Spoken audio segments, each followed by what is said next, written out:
पिछली बार हमने cyclic method of photophosphorylation discuss कर लिया था। अब हम ये डिस्कस करें कि एक थाइलेकोइड ल्यूमन में ये घटनाएं किस तरह से होती हैं। थाइलेकोइड की संरचना पर हमने पहले से डिस्कस कर लिया है। हम एक बेसिक प्लान देखें।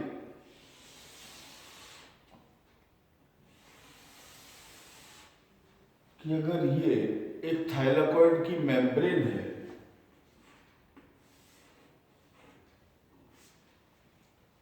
ये थाइलेकोइड मेम्ब्रेन है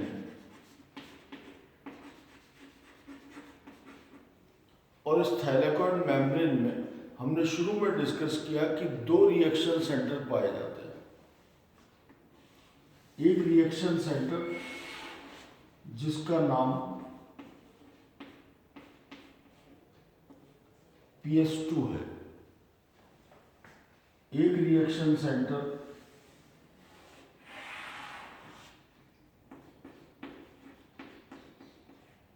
जिसका नाम PS1 है और तीसरा जिसे हमने साइटोक्रोम B6F कॉम्प्लेक्स नाम दिया था। क्योंकि अब हम ATP प्रोडक्शन की बात करेंगे, इसलिए यहाँ एक नए कॉम्प्लेक्स की भी आवश्यकता होगी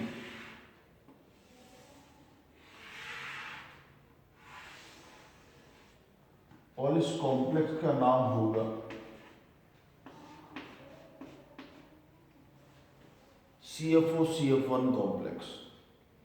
कपलिंग फैक्टर, देखिए ये तय है कि जब तक इलेक्ट्रॉन ट्रांसपोर्ट नहीं होगा तब तक ATP का निर्माण नहीं होगा। यानी इलेक्ट्रॉन ट्रांसपोर्ट होगा तो ही फोटोफॉस्फोराइलेशन की घटना होगी। इन दोनों घटनाओं को कपल्ड रिएक्शन कहा जाता है, संयुग्मी प्रक्रियाएं हैं ये दोनों, इसलिए इसे कपलिंग फैक्टर O और कपलिंग फैक्टर 1 नाम दिया गया है। ये कपलिंग फैक्टर O है, 0 नहीं कहते।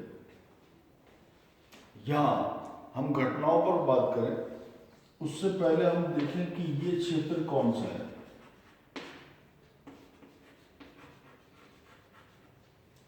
हमने देखा कि एक थाइलेकोइड की जो मेम्ब्रेन है वो सिंगल मेम्ब्रेन है। थाइलेकोइड के अंदर की तरफ यानी मेम्ब्रेन के अंदर की तरफ ल्यूमन है और मेम्ब्रेन के बाहर की तरफ स्ट्रोमा साइड होती है, जिसे आधात्री सतह कहते हैं हिंदी में। ये होगा जब इस पर लाइट का इंसिडेंस होता है। ये सारी घटनाएं हम देख चुके हैं, बस एक डिफरेंट डायग्राम के थ्रू इनको एक्सप्लेन कर रहे हैं। जब ये घटनाएं होंगी तो इलेक्ट्रॉन इससे लिबरेट होंगे। हमने कहा था 2 इलेक्ट्रॉन लिबरेट होंगे और नॉन साइक्लिक मेथड में ये प्राइमरी एक्सेप्टर के पास जाते हैं, जिसे हमने फियोफाइटिन नाम दिया था। हमने कहा भी था कि फियोफाइटिन का जो अणु है वो वास्तव में क्लोरोफिल A है विदाउट मैग्नीशियम। फियो के बाद ये इलेक्ट्रॉन यहां से प्लास्टोक्विनोन को चला जाता है। हमने ये भी डिस्कस किया कि जब PS2 2 इलेक्ट्रॉन को लूज करता है तो ये परमानेंट लूज नहीं करता। जैसे ये लूज करेगा ये मैग्नीशियम के द्वारा फोटोलिसिस ऑफ वाटर कॉज करता है और अपने 2 लॉस्ट इलेक्ट्रॉन्स को ये फिर से वापस ले लेता है। और हमने उसके लिए नाम दिया था कि एक ऑक्सीजन इवॉल्विंग कॉम्प्लेक्स काम करता है। अब क्लियर है कि ऑक्सीजन इवॉल्विंग कॉम्प्लेक्स का जो लोकेशन है वो लोकेशन थाइलेकोइड मेम्ब्रेन के ल्यूमन साइड पर है। ये मेम्ब्रेन पर चिपका हुआ है, ल्यूमन साइड पर, मेम्ब्रेन में धसा हुआ नहीं है। It is not embedded in the membrane, it is peripherally located towards the lumen side of the membrane. Now what happens, ये हम देख चुके हैं कि 2 वाटर मॉलिक्यूल की स्प्लिटिंग होती है और फाइनल प्रोडक्ट जो बनता है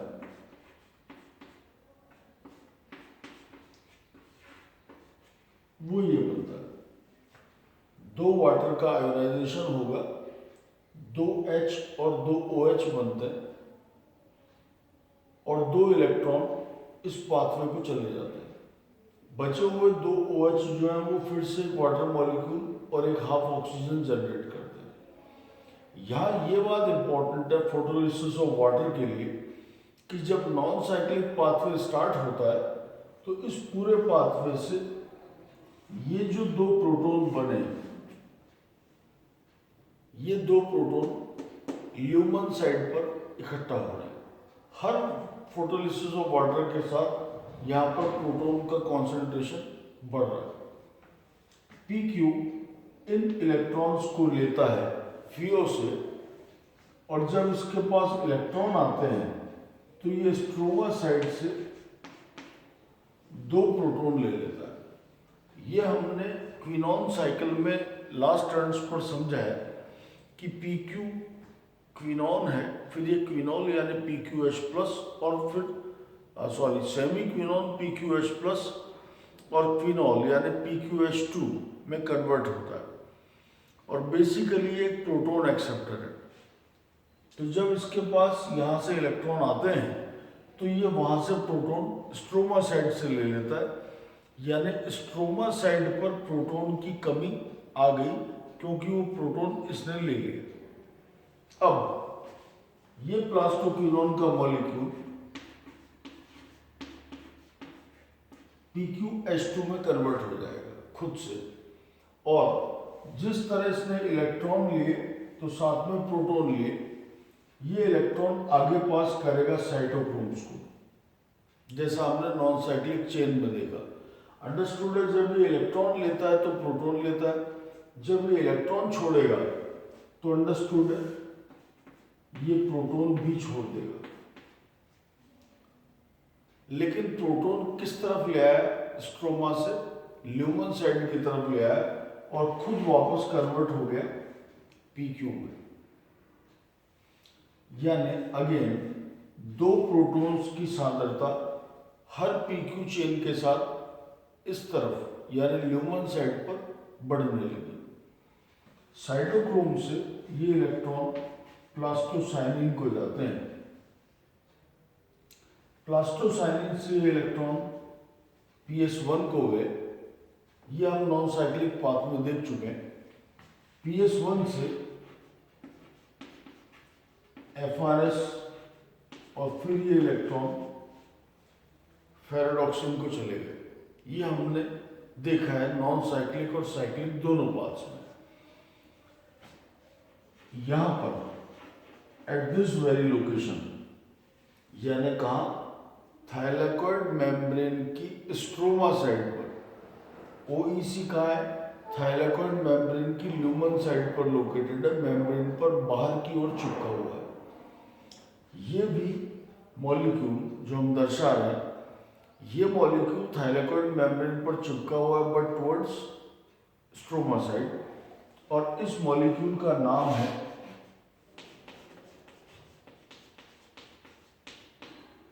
NADP रिडक्टेज। ये मॉलिक्यूल यहां पर चिपका हुआ है। इलेक्ट्रॉन फाइनली ये एंजाइम क्या करेगा, एक NADP के अणु को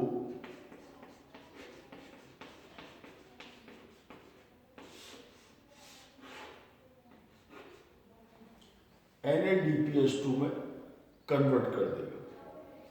इसलिए हम कहते हैं कि देखिए इलेक्ट्रॉन यहां से शुरू हुआ, यहां गया और यहां से होता हुआ NADPH निर्माण में काम आ गया। ये नॉन साइक्लिक पाथवे में हम पहले से पढ़ चुके हैं, हम कुछ भी नया नहीं पढ़ रहे हैं।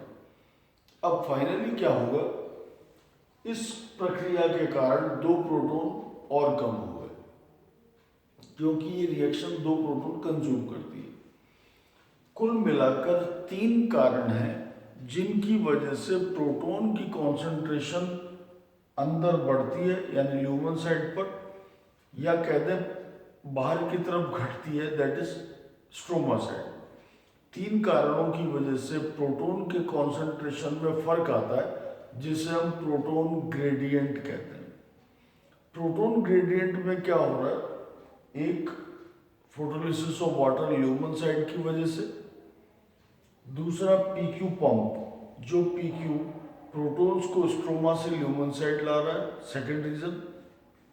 और तीसरा NADPH का formation towards stroma side. These three are major reasons for creating the proton gradient, क्योंकि ये प्रोटॉन के इकट्ठा होने से बन रहा है। इस प्रोटॉन ग्रेडियंट को इलेक्ट्रोकेमिकल ग्रेडियंट भी कहते हैं, क्योंकि वास्तव में जब इधर H+ आयंस का कॉन्सेंट्रेशन बढ़ेगा तो उधर OH का बढ़ेगा। तो वास्तव में प्रोटॉन इधर इकट्ठा हो ही रहे, लेकिन इस वजह से नेगेटिव और पॉजिटिव चार्जेस का सेपरेशन हो गया। इधर पॉजिटिविटी ज़्यादा है और उधर नेगेटिविटी ज़्यादा हो गई है, इसलिए इसको इलेक्ट्रोकेमिकल ग्रेडियंट भी कहते हैं। तो proton gradient plus electrochemical gradient, वास्तव में ये दो घटनाएं हो रही हैं। प्रोटॉन ग्रेडियंट है, इलेक्ट्रोकेमिकल ग्रेडियंट है। इन दोनों घटनाओं को मिलाकर PMF कहा जाता है, that is proton motive force. इन दोनों घटनाओं को मिलाकर प्रोटॉन मोटिव फोर्स कहते हैं। इस प्रोटॉन मोटिव फोर्स से क्या हुआ, यहां पर प्रोटॉन्स का कॉन्सेंट्रेशन बढ़ रहा है, ये हम समझ रहे हैं। यहां पर OH आयंस का कॉन्सेंट्रेशन बाहर की तरफ बढ़ रहा है, ये भी हम समझ रहे हैं। अब क्या होगा, यहां से 1 by 1 प्रोटॉन अपनी हायर कॉन्सेंट्रेशन से लोअर कॉन्सेंट्रेशन की तरफ मूव करते हैं। हायर यानी ल्यूमन साइड, लोअर यानी स्ट्रोमा साइड की तरफ मूव करेंगे एक एक करके। और जब प्रोटॉन्स का मूवमेंट होता है तो वास्तव में एनर्जी लिबरेट होती है। लगभग 3 प्रोटॉन बाहर जाने पर इतनी ऊर्जा विमुक्त होती है, रिलीज होती है कि वो ऊर्जा का उपयोग करके ATP बनाया जा सके। वास्तव में 3 प्रोटॉन जब एक के बाद एक जाते हैं तो इतनी ऊर्जा रिलीज होती है कि वो ADP और इनऑर्गेनिक फॉस्फेट को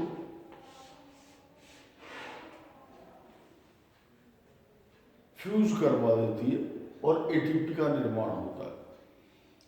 यानी वास्तव में अगर इलेक्ट्रॉन ट्रांसपोर्ट होगा तो प्रोटॉन ग्रेडियंट बनेगा। इसी चीज को हमने कहा इलेक्ट्रोकेमिकल ग्रेडियंट के साथ कपलिंग हो रही है, कपलिंग रिएक्शन, इसीलिए ETS और प्रोटॉन ग्रेडियंट मेथड को कहा जाता है। ETS होगी तो प्रोटॉन ग्रेडियंट बनेगा तो ATP का निर्माण होगा।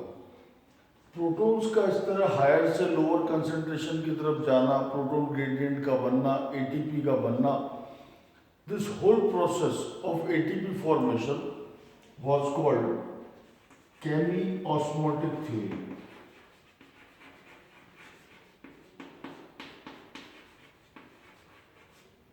और इस थ्योरी को प्रपोज किया था पीटर मिशेल ने।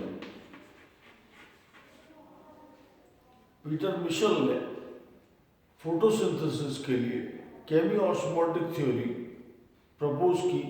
प्रोटॉन ग्रेडियंट के डेवलप होना, प्रोटॉन ग्रेडियंट डेवलपमेंट के बाद प्रोटॉन का अपनी हायर से लोअर कॉन्सेंट्रेशन की तरफ मूव करना, कहाँ से, CFO2 CF1। वास्तव में यहाँ पर जो CF1 है वो ATP सिंथेटेज एंजाइम का काम कर रहा है और CFO जो है वो वास्तव में एक प्रोटॉन चैनल का काम कर रहा है जिसके थ्रू ये मूवमेंट होता है। क्लियर। नेक्स्ट टर्न पर अब हम डिटेल करेंगे कि वास्तव में ये मॉलिक्यूल्स काम किस तरह आते हैं। Thank you.